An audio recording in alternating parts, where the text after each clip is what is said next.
Hello students, today we learn about the MCQs of mechanical properties of solids. Today we first discuss with the Young's modulus. तो Young's models के question करेंगे। तो सबसे पहला question आपके सामने screen में है, the length of the rubber cord is L1 metre when the tension is 4 newton. तो इसमें ऐसे मान लो, मतलब क्वेश्चन में हम ऐसे कर सकते हैं इसको भी, हमें मालूम है सपोज हमने एक यूं करके एक रॉड ले ली, ये उसकी ओरिजिनल लेंथ है, ठीक है। तो जो फाइनल लेंथ है वो इससे थोड़ी ज़्यादा होगी, आपने स्ट्रेच किया तो this is the final length. तो उसने क्वेश्चन में जो कहा है be the length of the rubber is cord is L1, यानी ये L1 है when the tension is 4 newton, यानी फोर्स कितनी है जब 4 न्यूटन है। तो आपको ना एक ये फॉर्मूला वैसे पता होना चाहिए, DL इक्वल टू फ्ले ही याद करना, प्ले की तरह FL/AY। तो मैं ये कह सकता हूँ जो चेंज इन लेंथ है वो डायरेक्टली प्रोपोर्शन है हमारी चेंज इन लेंथ की। जो फोर्स है हमारी एक्सटर्नल फोर्स वो डायरेक्टली प्रोपोर्शनल है चेंज इन लेंथ के। तो हम पहले केस में जो फोर्स है वो 4 न्यूटन गिवन है, क्योंकि ये देखो ये 4 न्यूटन है। तो जो उसकी चेंज इन लेंथ है, यानी जो final length minus initial length है वो चेंज इन लेंथ होगी। तो length of the rubber cord is L1, यानी ये फाइनल लेंथ बोली है उसने L1, तो L1 माइनस L ओरिजिनल, ये चेंज इन लेंथ होगी हमारी। तो पहली इक्वेशन 4 न्यूटन से ऐसे बनी। सिमिलरली सेकंड इक्वेशन में उसने 6 न्यूटन फोर्स लगाई है, फाइनल लेंथ L2 है, यानी मैं कह सकता हूँ 6 इज डायरेक्टली प्रोपोर्शनल टू, तो L2 माइनस L0 के बराबर आ जाएगी फाइनल लेंथ। तो ये 6 न्यूटन L2 माइनस L0 हो गया। अब आपने क्या करना है, इन दोनों इक्वेशंस को डिवाइड कर लेना, तो आपका कुछ रिलेशन आ जाएगा। जो थर्ड इक्वेशन है उसने टेंशन 9 न्यूटन पे उसने फाइनल लेंथ पूछी है, देखो 9 न्यूटन दिया है। तो 9 न्यूटन पे जब आपने फाइनल लेंथ निकालनी है तो आपका मेथड क्या होगा, आपने कुछ नहीं करना, आपने 9 is directly proportional to L final minus L0। तो L0 तो ये वाला ही होगा, इसका और इसका। इसमें से आपने क्या करना है, L1 और L2 के फॉर्म में L0, यानी आपको 3 इक्वेशन मिल गई, 1, 2 और 3। इन तीनों को सॉल्व कीजिए और आपका आंसर आ जाएगा। तो ये आपने ये फाइनल लेंथ निकालनी है, ये L1 फाइनल, ये L2 गिवन थी और L0 की रिप्लेसमेंट है, यानी आपका ये फर्स्ट पार्ट आंसर है। ट्राई कीजिए इसे, ठीक है। चलो नेक्स्ट क्वेश्चन देखते हैं। A copper rod of length L and radius R is suspended from the ceiling by one of its end. What will the elongation due to rod due to its own weight? अपने ही wait के कारण कितनी उसकी change in length आएगी, ये आपने find करना है।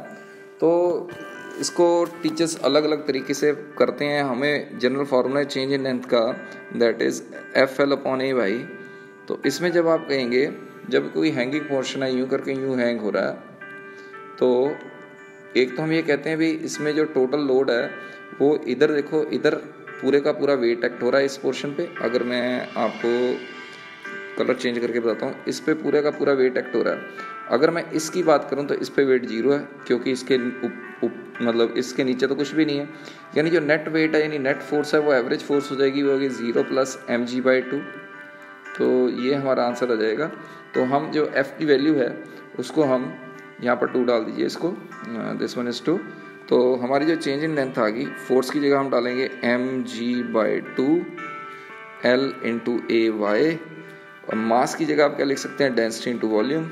तो मास की जगह डेंसिटी इंटू वॉल्यूम लिखेंगे, डेंसिटी मास अपॉन वॉल्यूम होती है। तो mass density mass upon volume, mass is density into volume, volume is area into length. इसकी रिप्लेसमेंट दे देंगे, मास की जगह ये वैल्यू डाल दीजिए, तो आपका गिवन आंसर आ जाएगा, ठीक है। You check this one. Now next question देखते हैं। Rope of 1 centimetre breaks the tension it exceeds to 500 Newton.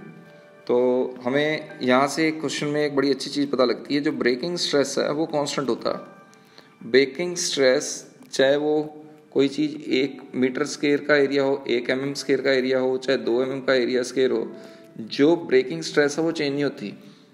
Breaking stress depends upon the nature of material, यानी this is always constant for a given material. चाहे इसका length, radius कुछ भी change हो, breaking stress नहीं change होती। लेकिन breaking stress जो होती है, ब्रेकिंग फोर्स अपॉन एरिया होती है, यानी मैं कह सकता हूँ ब्रेकिंग फोर्स चेंज हो जाती है एरिया के अकॉर्डिंगली, यानी ब्रेकिंग फोर्स अपॉन एरिया दूसरे का। तो पहले केस में उसने दिया है rope 1 centimetre diameter breaks the tension exceeds, यानी ब्रेकिंग फोर्स दे दी उसने 500 न्यूटन। ब्रेक कब हो रही है, जब उसने जो एरिया है उसका रोप का π/4d स्क्वायर होता है। तो π/4d, तो दैट इज 1 सेंटीमीटर स्क्वायर। तो इसको आप सेंटीमीटर में ही रहने दीजिए, कैंसिल हो जाएगा अपने आप। एरिया का square π/4 d square. Breaking force next case में आपने निकालनी है, ये फोर्स आपने निकालनी है। तो इसका जो एरिया है वो 3 सेंटीमीटर है, यानी π/4 3 का स्केयर हो जाएगा। तो ही करके मैंने यूनिट कन्वर्जन नहीं की थी क्योंकि वैसे भी कैंसिल हो जानी थी। यानी π/4 ने π/4 को मारा, ये 9 आ गया, यानी F इक्वल टू 9/5 जा कितना आ गया, दैट इज 4500 न्यूटन। तो ये क्वेश्चन तब होगा जब आपको ये मालूम होगा ब्रेकिंग स्ट्रेस कांस्टेंट है। ब्रेकिंग स्ट्रेस 1 सेंटीमीटर की ज़्यादा है कि 3 सेंटीमीटर की ज़्यादा? Sir breaking stress nature of material पे डिपेंड करती है, दोनों का मटेरियल सेम है, यानी ब्रेकिंग स्ट्रेस सर सेम है। चलो सर ठीक है, आगे देखते हैं। 2 blocks of 1 kg masses 1 kg and 2 kg। एक पुली है, उससे 2 मासेस लगे, एक 1 kg का मास है और दूसरा 2 kg का मास है। तो ये यहाँ से हैंग कर दिया हमने। तो ब्रेकिंग स्ट्रेस दी है इसकी, ये क्वेश्चन में गिवन है।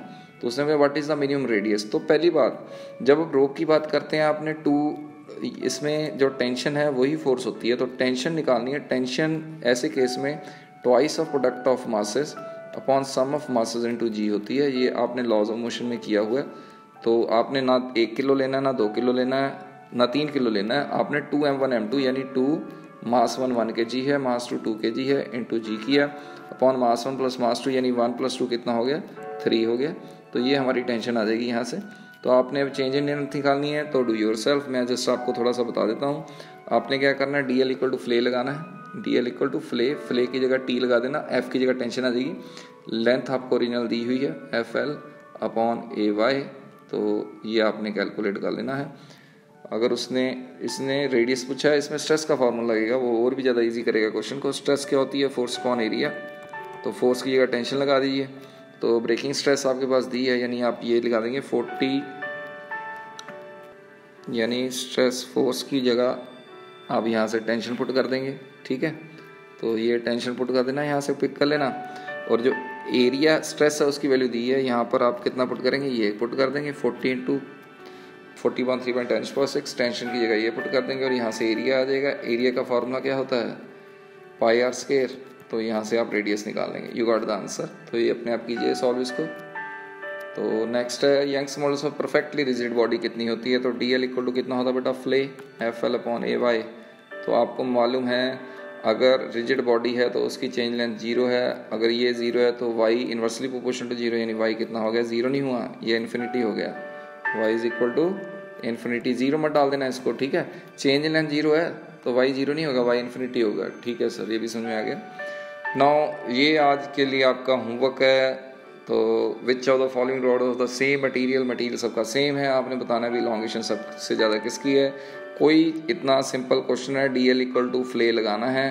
तो अभी आप सोचना है, खुद के सोचना है भी कौन कौन सी चीज़ कांस्टेंट है और चेंज लेंथ किसकी सबसे ज़्यादा है। थैंक यू, इसको करके भेजो।